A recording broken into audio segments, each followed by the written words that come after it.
Não aparece transmitindo aí. Vamos ver se o microfone está habilitado? Está.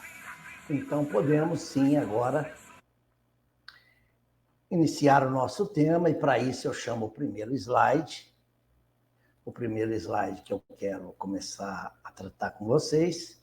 Se estiver muito pequeno, a gente aumenta a tela aí. Se estiver bom assim, você me avise. Para mim fica melhor assim.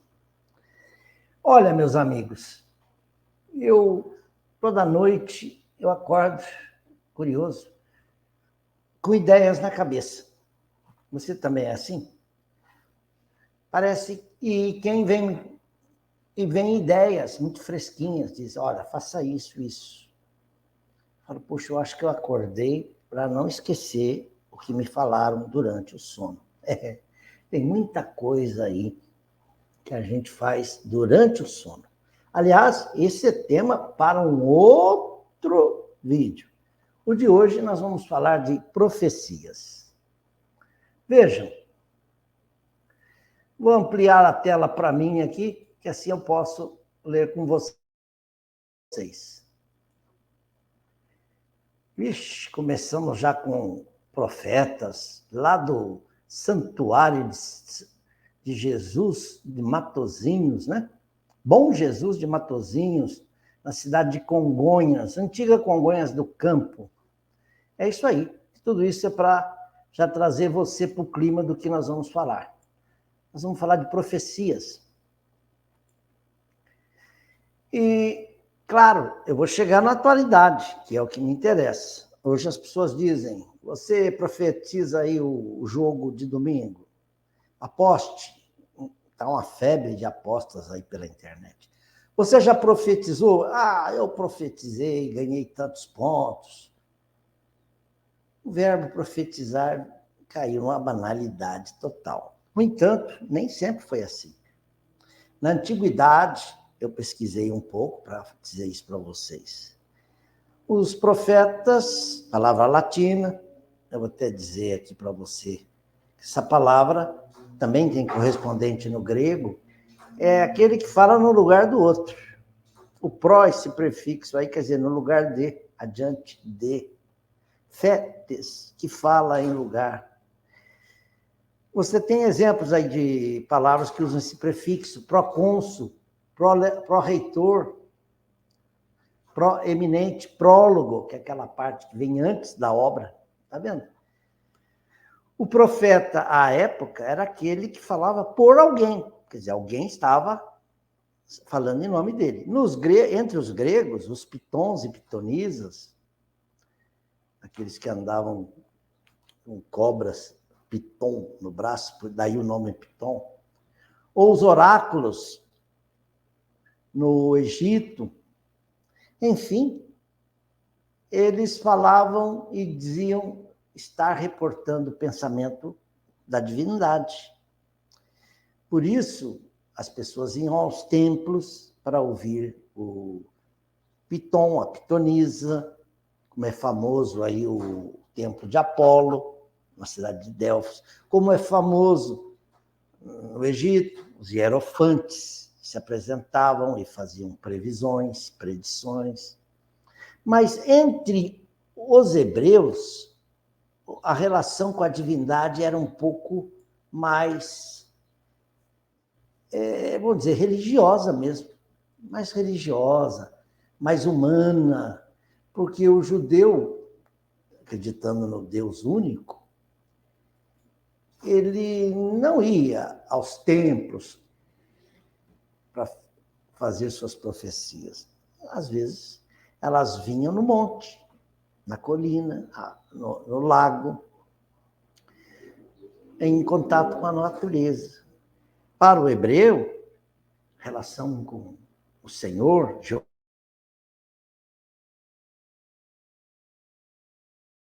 para assuntos mais grandiosos, mais profundos. Enquanto na Grécia, em Roma, povos politeístas, eles queriam saber dos deuses ou espíritos.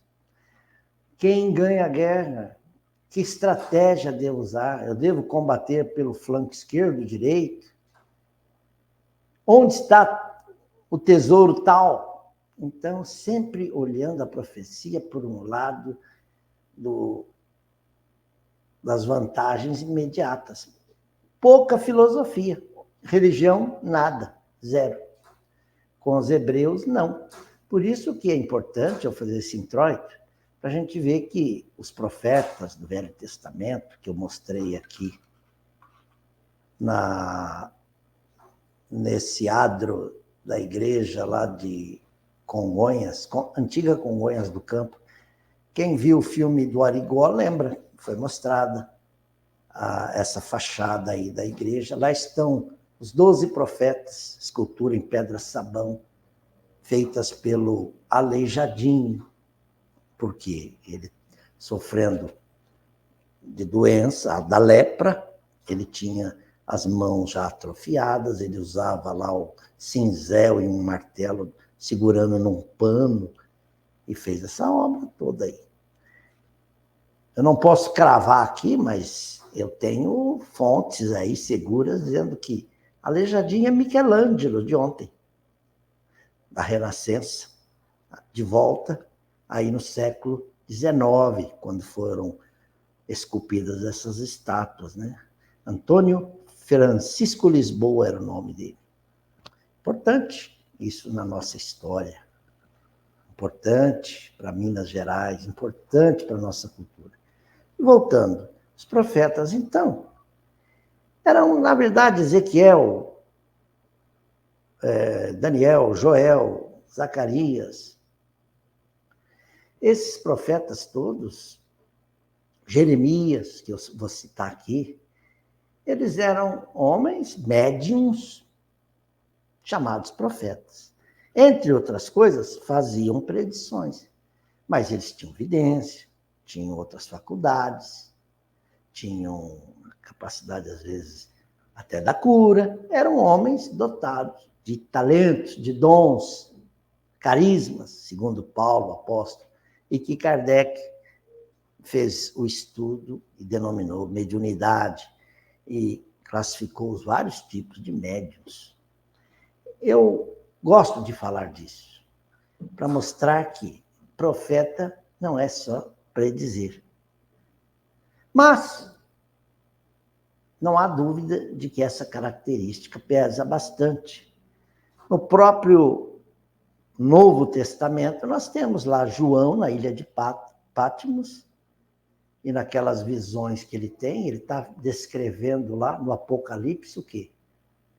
Os tempos modernos, dos séculos 20 e 21, porque ele fala em pássaros de fogo, ele descreve serpentes voadoras, coisa que lembra míssil, que lembra guerra atômica, que lembra... O livro do Apocalipse é hermético, fechado, difícil de entender, tem muitos símbolos dos cálices, das trombetas, dos cavaleiros. Não é o motivo, não é o objeto do estudo de hoje. Nós estamos vendo que ao longo da história nós tivemos profecias. No começo do século XVI, 1500 e pouco, aparece na França. Eu trouxe uma tela para compartilhar, mas deixa eu tomar um copo d'água. Calor aqui no estúdio está tremendamente intenso. Voltamos para a minha tela única, tela solo. É curioso que no século XVI, comecinho, lá na França, um boticário chamado Michel Nostradame, Michel de Nostradame, ele publicou um livro, As Profecias, na forma de quadras, rimas também, que ele chamou de centúrias, e fez uma série de previsões. O livro é famoso, e para muitos especialistas nesse autor, nesse profeta, ele vem acertando, porque ele fez projeções para os séculos à frente, inclusive os dias de hoje. Ele adotou esse nome latinizado, Nostradamus. Então fica as profecias de Nostradamus. E ele, meus amigos, fala desde reis que vão ser depostos, expulsos, fala em eventos climáticos, em grandes transformações na Terra. Terra seca vai se tornar mais seca, desértica. Tem a ver. Marés subirão e vão engolir algumas cidades. O 11 de setembro, segundo alguns autores, também está previsto lá na obra de Nostradamus. Inclusive, há quem diga que nós teríamos também o próprio rei Charles. Charles III, que é o atual rei da Grã-Bretanha, né? Que ele estaria nessas profecias e que ele acabaria sendo expulso, coisa do tipo. Eu vou chamar aqui para vocês a página que eu quero compartilhar, fica mais fácil de mostrar. Se eu errar, você me desculpe. Parece que eu estou compartilhando bem agora. Vejam, eu vou começar nesse site aqui, mostrando para vocês a cara de Nostradamus. Aí, o francês Michel Nostradamus, que usou esse nome latinizado, Nostradamus. Veja, ele faz até previsões para o século atual. Ele fala nas suas Les Prophéties, escreve que um rei das ilhas será expulso à força. E ilhas aqui, ilhas britânicas, né? O que muitos apontam como sendo uma referência ao rei Charles III. Vamos ver o que tem mais aqui. Ah lá, o especialista em Nostradamus, o autor britânico Mario Reading, falecido em 2017, já apontou que o astrólogo francês, ele também é chamado astrólogo, hein? Não só um boticário, havia previsto a morte da rainha Elizabeth II. Ele também analisou que Charles III pode abdicar do trono. Ora, e fala da guerra da China, desastres climáticos. Meus amigos, a terra seca ficará mais seca e haverá grandes inundações que serão vistas, escreveu. Eu vou interromper o nosso compartilhamento e volto aqui para a nossa tela, porque você crê nisso? Claro, se você tomar por base a doutrina dos espíritos, você vai ver bem. Nós aqui na Terra, de vez em quando, nós temos esse desdobramento. A nossa visão se alarga e vemos o que se passa no futuro. Ou no futuro já imediato, ou no futuro mais remoto. Jesus dizia, esse templo, que vocês estão vendo, não ficará pedra sobre pedra. Entre outras predições que Jesus fez. Eu citei João no Apocalipse, mas ao longo da história nós temos fatos curiosos, né? Fatos em que a pessoa está, o Papa Pio, por exemplo, ele estava em terra e ele dizia, olha, nossa esquadra lá em alto mar está vencendo a batalha de Lepanto. Até a embarcação voltar, foram 2 meses, e voltaram vitoriosos. Quer dizer, ele tinha visto à frente o que estava se passando ali. Podemos dizer que esse é um fenômeno dele, anímico, do próprio ser. Ele viu. Emanuel Swedenborg, ele estava no sul, ele estava a 700 quilômetros de Estocolmo, mas ele falou, a cidade arde em chamas, e era fato. O nosso Eurípides Barçanufo, de Sacramento, esse grande nome do espiritismo no Brasil, ele também tinha a faculdade de ver adiante o que se passava. Quem contava para ele? Ou seu espírito amigo, familiar, ou ele em desdobramento via. E assim ele fez até partos. Ele era farmacêutico, uma senhora estava para dar à luz, ele deixou a sala de aula lá no colégio Allan Kardec, os alunos falaram, parece que o nosso professor está meio hebetado, com os olhos assim meio parados, em êxtase. Ele tinha ido em espírito fazer o parto da mulher lá na fazenda. Mas tem mais para falar. Eu quero chegar logo no Chico. Chico Xavier, médium, psicografando, o pai dele falou, puxa, esse homem aí é um milagreiro. O povo na porta para ter receitas, o povo para receber a palavra dele. O pai falou, puxa, meu filho, ele tem uma relação aí com o homem lá de cima, hein? Ele sabe. E o pai dele vendia bilhetes da Loteria Federal, andava com aquelas cartelas enormes.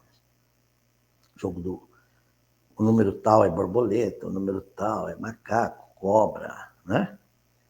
Zebra. Ele falou, meu filho, fale para mim o número que vai dar. Você veja. E o Chico dizia, não, pai, não é assim que funcionam as coisas. A mediunidade não se presta para isso. Eu vou profetizar coisas para quê? Qual a utilidade? Aí está o ponto que eu queria discutir com vocês. Aonde está aí a graça da mediunidade em fazer previsões? Só se for para alguma coisa muito profunda, né? Que realmente interessa aos destinos da humanidade. Fora disso, a gente cai no imediatismo. Eu vou casar, eu vou ter quantos filhos? Ou, além dos números da lotérica, da loteca, as pessoas vão perguntar onde devo montar meu negócio para ele dar mais lucro. Veja. Ou então queremos saber quem será o próximo governador, o próximo presidente da República. Nas eleições, sempre aparecem esses sensitivos que vão à televisão, eu incluo aqui os pais de santos que jogam búzios, aquela que vai olhar na bola de cristal, aquela que joga cartas, que é a cartomante, e vão dizer, olha, no ano que vem nós teremos uma perda enorme no cenário tal, ou artístico, ou político. Sempre traz alguma coisa bombástica. E nós ficamos, será? Na Copa do Mundo, em 2002, ficou famoso o povo Pou. Copa do Mundo que aconteceu lá no Japão e Coreia. E o Brasil se sagrou pentacampeão. Eu me lembro que o povo fazia o palpite do jogo lá, Coreia do Sul contra Senegal, dava certo. Aqui agora é Japão e Espanha, dava certo. Quem será o próximo campeão? Ele dizia, Brasil. Dizia. O povo não dizia. Ele apontava uma das bandeirinhas, ele ficava nadando no aquário e a pergunta era feita e aí ele dizia, quem será o vencedor? Ele vai para a bandeira tal, ou ia para a toca do outro país, ele entrava numa toca. Esse povo, só errou nessa Copa a eliminação da Alemanha, que ele disse que seria eliminada pela Espanha, e não aconteceu. A Espanha chegou à final, foi eliminada pelo Brasil. Aí eu pergunto, é o povo que tem mediunidade? Claro que não. Na Copa recente, agora no Catar, né? Em 22, em vez do povo, tinha uma águia acertando os resultados, um atrás do outro. Eu olhei na internet, eu pesquisei. Então a pergunta que se faz é, você vai me fazer crer que foi a águia, que o povo tem poderes? Não. Essa mesma pergunta Allan Kardec fez para o senhor Fortier, quando ele disse, olha, há mesas que respondem às perguntas, elas batem o pé, elas se levantam. Ele falou, peraí, não acredito que essas mesas façam esses movimentos, respondam a perguntas inteligentes, não. Mesma coisa agora. Então, nós que estudamos a doutrina dos espíritos, podemos te dizer, os espíritos se relacionam conosco. É dado a eles divertir-se com os homens, principalmente os espíritos mais brincalhões. Deus, até certo ponto, permite. Por quê?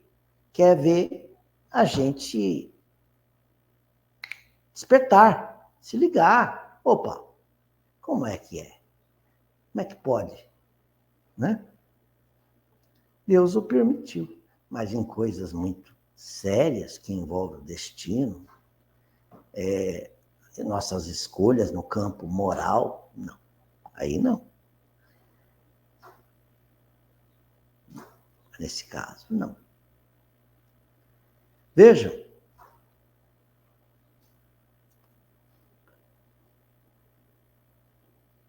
Eu ainda tenho mais uma tela para compartilhar. É a última também. Muitas vezes nós temos pressentimento. Você vai dizer, mas é um tipo de profecia? Você está vendo à frente do presente o que vai se passar. Quem lhe contou? Você já sabe. Você sabe em espírito. No corpo, você não tem toda a visão. Mas você sabe, por exemplo, que pode morrer em uma semana. Aconteceu isso com Abraham Lincoln. Eu trouxe uma foto dele aqui. Você vê na internet, não é fácil, não é difícil. Está com aquele chapelão, um cartola. Ele aparece com aquela barba, fumando um cachimbo. Ele foi presidente dos Estados Unidos no século XIX, naquele período, em 1860, 61, 62, quando ocorreu uma luta, uma guerra civil entre os estados do Norte e do Sul. Os do Norte querendo que acabasse a escravidão e os do Sul, que usavam muito mão de obra escrava, somente aqueles estados ali do meio oeste, na plantação de algodão, amendoim, milho, não queriam. Isso provocou o que nós chamamos de Guerra da Secessão. Não é sucessão, não, é secessão, isso mesmo. Abraham Lincoln era um democrata e ele estava conduzindo tudo para que acabasse bem, mas ele sonhou que havia um velório na Casa Branca, no Salão Oval da Casa Branca, em Washington. E nesse sonho, ele contou para um assessor dele, ele se aproximou para ver quem estava sendo velado e viu que era ele mesmo. O corpo ali velado era dele mesmo.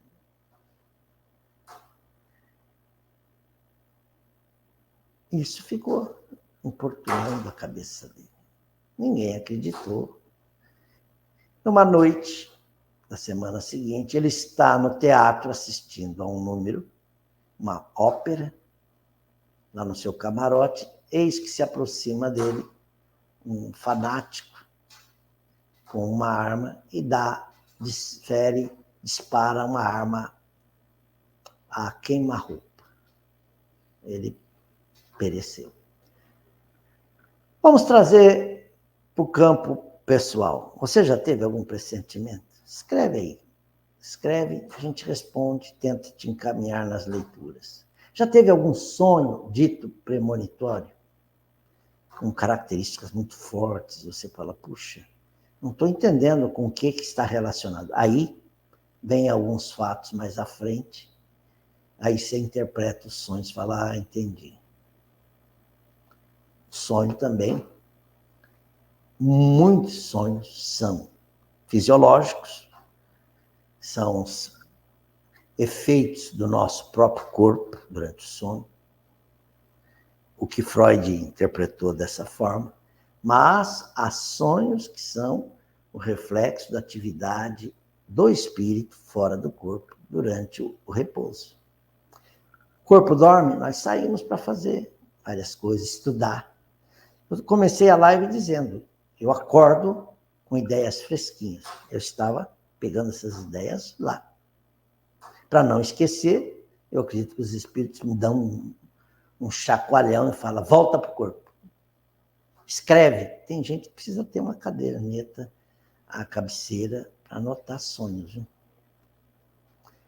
Eu quero contar, e deixo aqui como uma recomendação para vocês, o filme, ou melhor, a série que está no Netflix, na plataforma Netflix, que se chama Surviving Death. eu escrevo em português. Surviving Death, ou eu traduzo. Está aqui como Vida Após a Morte. Vejam, faz tempo que está no Netflix.